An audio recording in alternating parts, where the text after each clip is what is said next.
Queridos irmãos e irmãs, é um prazer muito grande estarmos aqui mais uma vez, juntos para estudarmos a Palavra de Deus. Desejo que a paz de Cristo possa inundar todo o seu ser, sua casa, sua família. E hoje vamos estudar no Evangelho de João, capítulo 14, versículo 6. Gostaria de orar com você, pedindo que Deus ele nos abençoe e nos conduza no decorrer do nosso estudo. Oremos. Querido Deus, nós louvamos o Teu nome nesta oportunidade, por podermos estar, Senhor, ainda que virtualmente, juntos, para, ó Deus, estudar um pouco mais da Tua Palavra, daquilo que o Senhor deseja falar aos nossos corações, ó Deus, através da Tua Palavra. Nós louvamos o Teu nome, ó Deus, pela comunhão da Tua Igreja. Nós louvamos o Teu nome pela existência da Tua Igreja, ó Deus, tanto a igreja local da qual fazemos parte, como a igreja no mundo inteiro. Obrigado, Senhor, por fazermos parte desta família. Rogamos que o Teu Espírito nos conduza, nos abençoe, ilumine as nossas mentes, ó Deus, e fale aos nossos corações. Oramos em nome de Jesus. Amém. Queridos irmãos, nós hoje iniciaremos uma série de 6 estudos acerca da vida cristã e terão como tema conversando sobre a vida cristã. Então vamos passar aqui alguns momentos especiais estudando, conversando, num verdadeiro bate-papo acerca da vida cristã. E hoje vamos começar pelo seguinte tema: eu sou o caminho. É muito interessante começarmos exatamente em Jesus, a origem da vida cristã, não é verdade? E eu gostaria de te convidar para ler comigo um versículo muito conhecido, que está em João 14, versículo 6. Você provavelmente já ouviu. Veja que interessante. Respondeu Jesus: eu sou o caminho, a verdade e a vida. Ninguém vem ao Pai a não ser por mim. Versículo, como eu disse, muito conhecido, porém com verdades profundas da palavra de Deus para o nosso crescimento. E para isso eu te convido a pensar comigo e refletir. Vamos conversar com base em João 14, versículo 6. Primeiramente, é importante nós considerarmos que este versículo ele está num contexto em que Jesus ele estava preparando os seus discípulos para a sua partida. Então, nós vamos ver, por exemplo, no início do capítulo, Jesus ele vai dizer assim: não se perturbe o coração de vocês. Aí Jesus diz: na casa do meu Pai tem muitos aposentos, e eu estou indo preparar lugar para vocês. Ou seja, Jesus estava afirmando ali para os seus discípulos que ele iria deixá-los. E podemos pensar que os discípulos de Jesus Cristo, muitas vezes, eles não entendiam ou não entenderam inicialmente o que Jesus estava querendo dizer com algumas de suas afirmações. Assim nós vamos observar dúvidas da parte ali dos seus ouvintes, coisa que eles só entenderam de fato após a ressurreição de Jesus Cristo. Eles se lembraram das suas palavras e puderam então confirmar aquilo que ele havia dito antes de sua morte, porque eles não previam que as coisas elas aconteceriam da forma como aconteceram. Porém, Jesus ele sabia exatamente o que aconteceria com ele, e então ele estava preparando os discípulos para a sua partida. E Jesus ele continua e ele vai dizer assim: se eu for e lhes preparar lugar, voltarei e os levarei para mim, para que vocês estejam onde eu estiver. Vocês conhecem o caminho para onde vou. Quando Jesus ele afirma isso, quando ele fala para os discípulos que eles sabiam o caminho para onde ele estava indo, então um dos seus discípulos, chamado Tomé, ele não resiste e pergunta ao Senhor. Ele diz assim: Senhor, nós não sabemos para onde vais. Como então podemos saber o caminho? Foi uma dúvida expressada ali por Tomé, possivelmente era dúvida de todos os demais discípulos. Mas Tomé ele expressa ao Senhor a sua dúvida. E então Jesus, de uma forma bastante direta, ele vai responder, na verdade, uma resposta à pergunta de Tomé. Tomé dizendo: Senhor, nós não sabemos o caminho, não sabemos nem para onde o Senhor vai, como é que nós vamos saber o caminho? E então Jesus vai dizer assim, no que se tornou uma das frases mais conhecidas do Senhor Jesus. Ele respondendo a Tomé, ele vai dizer essas palavras que lemos aqui. Senhor, digo, eu sou o caminho, a verdade e a vida. Ninguém vem ao Pai a não ser por mim. É importante também pensarmos que essas palavras de Jesus, registradas por João, o apóstolo, elas fazem parte de um evangelho muito interessante, muito profundo e um tanto diferente dos demais. Então, nós vamos observar algumas características nesse evangelho. E quando Jesus ele afirma, eu sou o caminho, na verdade, no decorrer de todo o evangelho de João, nós vamos encontrar pelo menos 7 expressões nas quais Jesus vai dizer eu sou. E isso para o leitor da Bíblia é muito importante e é algo que se destaca aos nossos olhos. Por quê? Porque lá no Antigo Testamento, mais precisamente em Êxodo, Deus, ao se revelar a Israel e respondendo lá um questionamento de Moisés acerca do nome do Deus que o enviava, Deus vai dizer para Moisés: olha, diga ao povo, eu sou, me enviou a vós. Então vejam, não é uma coincidência isso. Nós vamos ver Deus se revelando a Israel no Antigo Testamento como o grande eu sou, ou seja, eu existo. E Jesus ele vai lá no Evangelho de João, em 7 diferentes momentos, ele vai também proferir essas palavras, eu sou. E aqui nós já aprendemos, porque Jesus ele quer dizer com isso da sua eternidade. Em outro ponto do Evangelho, Jesus ele vai dizer lá aos escribas e fariseus que antes que Abraão existisse, ele já era. Antes que Abraão existisse, eu sou. Então, com isso, Jesus está falando da sua eternidade.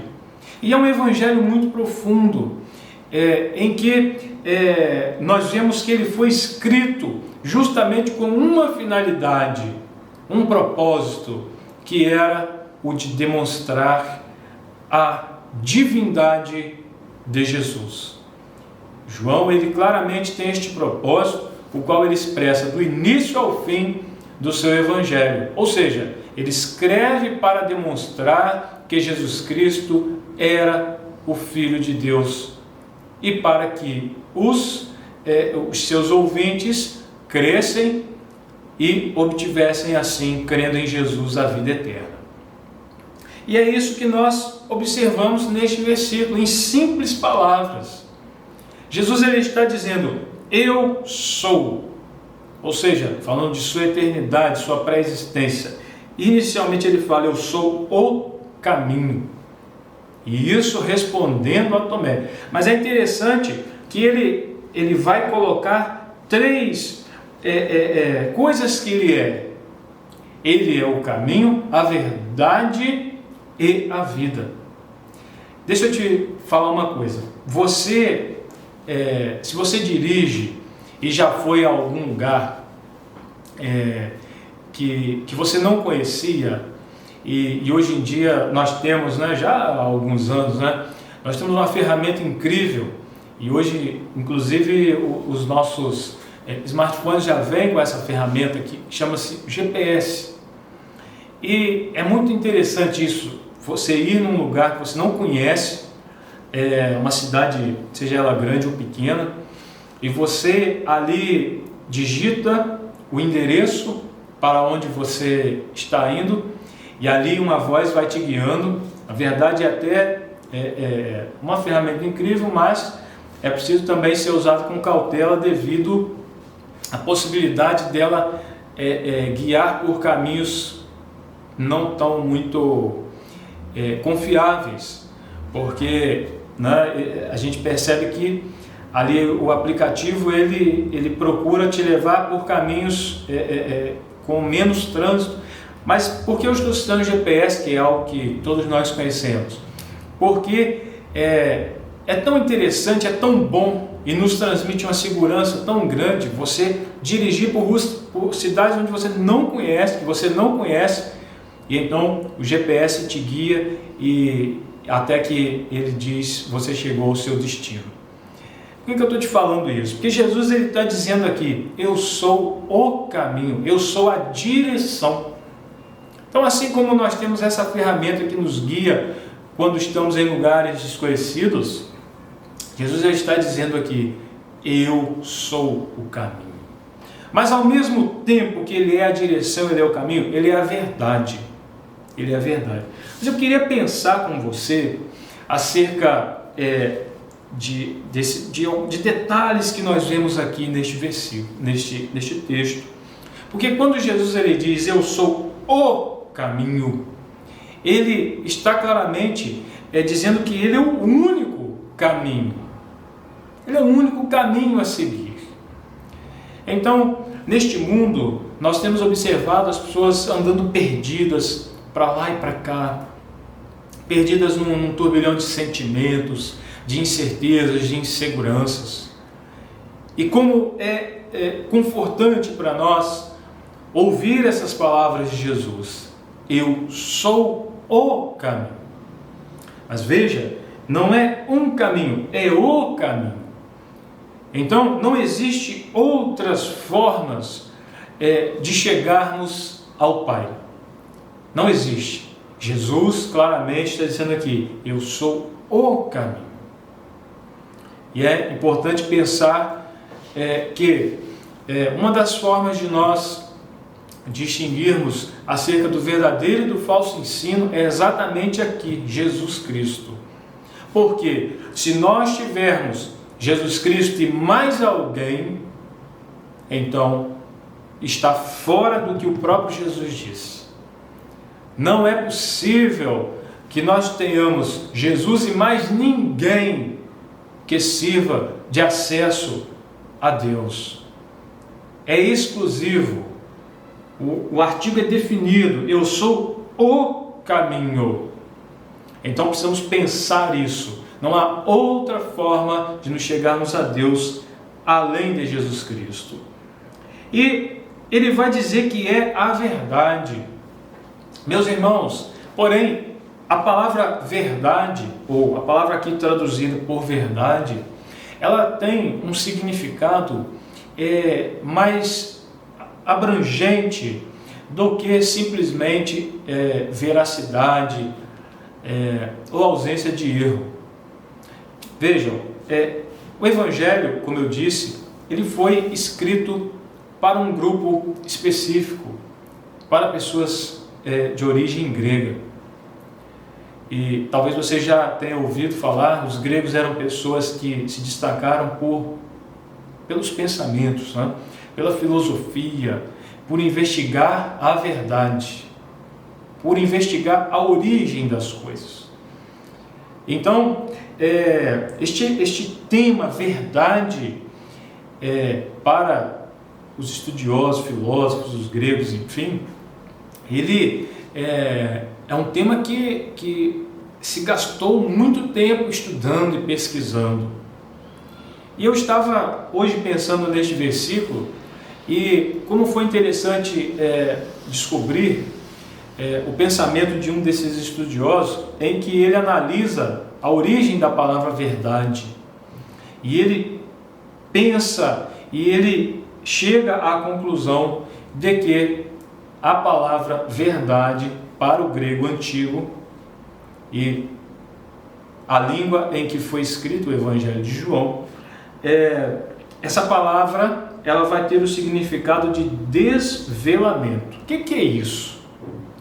Desvelamento. Tem algo aqui dentro dessa palavra que faz todo sentido, que é véu. Então, desvelamento num sentido assim bem geral, é tirar o véu. Então, quando Jesus quando ele diz assim, eu sou a verdade, ele está indo além de simplesmente dizer que nele não há engano, não há erro, enfim. Mas Jesus ele está claramente dizendo que ele revela o que está oculto. Ele está revelando aquilo que está encoberto por um véu. E o que é isso?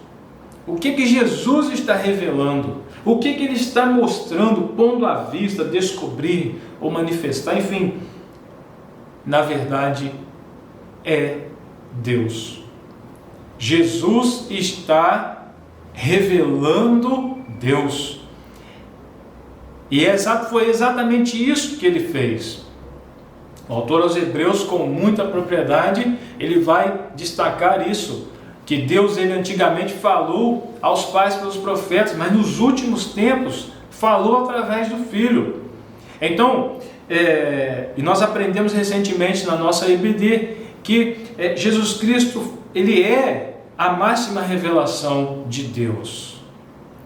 E é muito, muito interessante pensar sobre isso, que Deus ele se revelou a nós, ele resolveu se mostrar a nós, e não por um acidente, mas algo que ele faz desde a queda, desde o pecado. O pecado ele nos ocultou do Senhor, o pecado nos afastou de Deus, mas Deus não desistiu da sua criação, e ele se revela a nós, e isso de uma forma extraordinária, através da criação, através dos profetas, através da forma como ele se revelou a Israel, e finalmente Deus se revela através de Jesus Cristo. Então, quando ele está aqui afirmando que ele é a verdade, ele está claramente dizendo isso. Olha, eu estou tirando o véu, eu estou mostrando e manifestando, ou seja, não oculto, ele está mostrando Deus. Jesus está revelando Deus. E por que ele está revelando Deus? Veja que isso tem, quando se entende aqui a palavra verdade com esse significado, então faz todo sentido o que Jesus ele diz logo em seguida, ao versículo 6, porque ele vai dizer assim: se vocês realmente me conhecessem, conheceriam também o meu Pai. Já agora vocês o conhecem e o têm visto. Ou seja, você já tem visto o Pai. Quem me conhece, conhece o Pai. E aí, Filipe, então, um dos discípulos vai perguntar, vai dizer, Senhor, mostra-nos o Pai e isso nos basta. Ele não entendeu exatamente o que Jesus havia falado, claramente. E então, Jesus então vai dizer, você não me conhece, Filipe, mesmo depois de eu ter estado com vocês durante tanto tempo, quem me vê, vê o Pai. É este, amados irmãos, o ensino do Novo Testamento. É esse o ensino da igreja cristã com fundamento no Novo Testamento. Ou seja, de que Jesus Cristo é Deus e faz parte da divindade. Isso, de fato, é algo muito forte. mas é a base da nossa fé. É nisso que nós cremos. E é por causa da fé nisso é que nós recebemos a vida eterna. É como Jesus ele disse, né? Eu sou o caminho, ou seja, eu sou a direção, ao mesmo tempo eu sou a direção, eu sou a verdade. Ou seja, eu mostro as coisas como de fato são. E como resultado disso vem a vida eterna. Então, isso na vida cristã, ele é uma síntese de toda a vida cristã, do início ao fim. Por quê? O ser humano sem Deus, conforme Paulo escreveu aos Efésios, mortos, né? Nos seus pecados, nós todos éramos, até que um dia encontramos a Jesus Cristo. Então, caminho. Então observe, caminho, ele vai falar de procura. Ele vai falar daquele que ainda não achou, ele está procurando. Então Jesus aponta o caminho, mas ao mesmo tempo que ele aponta este caminho, ele vai declarar que ele mesmo é a verdade. Então, ao mesmo tempo que ele é o caminho, ao mesmo tempo ele mostra Deus. Então a pessoa o descobre, a pessoa tem acesso a esta verdade, e por meio desta verdade ela é perdoada, recebe o perdão dos seus pecados e recebe a vida eterna. Deixa eu te falar uma coisa, o ensino da palavra de Deus quanto a este assunto sobre a vida é algo extraordinário, é algo que maravilhou todos os apóstolos de Jesus Cristo. E obviamente João, o autor dessas palavras. Por quê? Porque nós vamos observar do início ao fim do Evangelho, João fala de verdade e vida. Verdade e vida. É o que também vamos observar nas suas cartas, nas suas 3 cartas lá no finalzinho do Novo Testamento. João ele fala disso, verdade e vida. Verdade e vida. Então, João está claramente dizendo, Jesus é a verdade, porque ele revela Deus, ele mostra Deus, e isso traz vida, ele trouxe vida em decorrência disso. Vida em que sentido, amados irmãos? Primeiramente, vida num sentido presente. É por isso que você vai ler em todo o texto de João, ele vai dizer, aquele que nele crê tem a vida eterna, ou seja, aspecto presente. E, à luz da palavra de Deus, imediato à conversão. E é muito interessante pensar sobre isso, porque isso nos fala de segurança.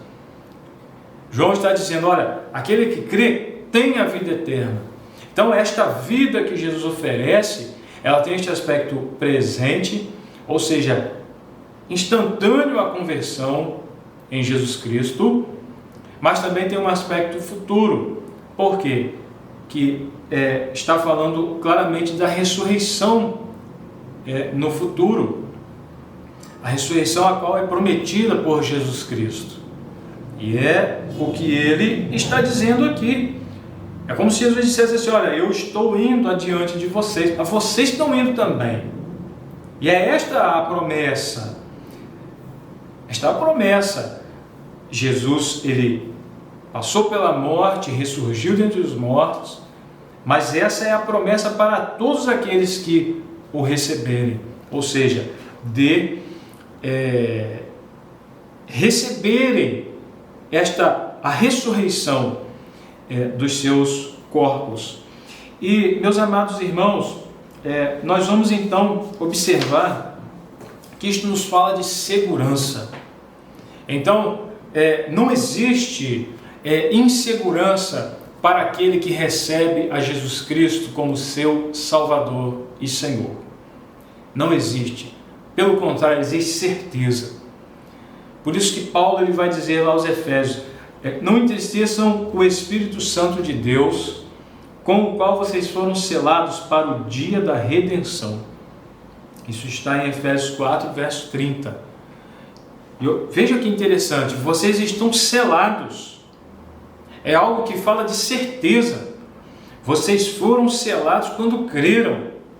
Quando vocês creram em Jesus Cristo, então vocês foram selados com o Espírito Santo. E aqui, em Efésios 4,30, nós vemos claramente selados para o dia da redenção. Mas no capítulo 1, versículo 13, nós lemos também o seguinte: quando vocês ouviram e creram na palavra da verdade, o Evangelho que os salvou, vocês foram selados em Cristo com o Espírito Santo da promessa. Então, selados com o Espírito Santo. Isso mostra o quê? A vinda do Espírito Santo para habitar no coração do salvo é o selo de Deus em sua vida. E João, por isso, vai dizer numa das suas cartas: por isso que o maligno não lhe toca. É por causa deste selo, desta presença na vida do salvo por Jesus Cristo. Então isso nos fala de uma convicção. E meus irmãos, isto é suficiente para nós. Nós não precisamos de nenhuma outra, de nada mais em matéria de doutrina e de fé, a não ser esta convicção e esta certeza extraordinária da salvação em Jesus Cristo. Porque isso alegra o nosso coração. Isso muda toda a nossa vida. O rumo da nossa vida muda quando entregamos a nossa vida a Jesus Cristo. E é por isso que ele vai dizer assim: olha, ninguém vem ao Pai. E aí, olha, eu chamo a atenção para você disso aqui. O texto em que lemos, ele não diz ninguém vai ao Pai. O texto claramente está dizendo: ninguém vem ao Pai.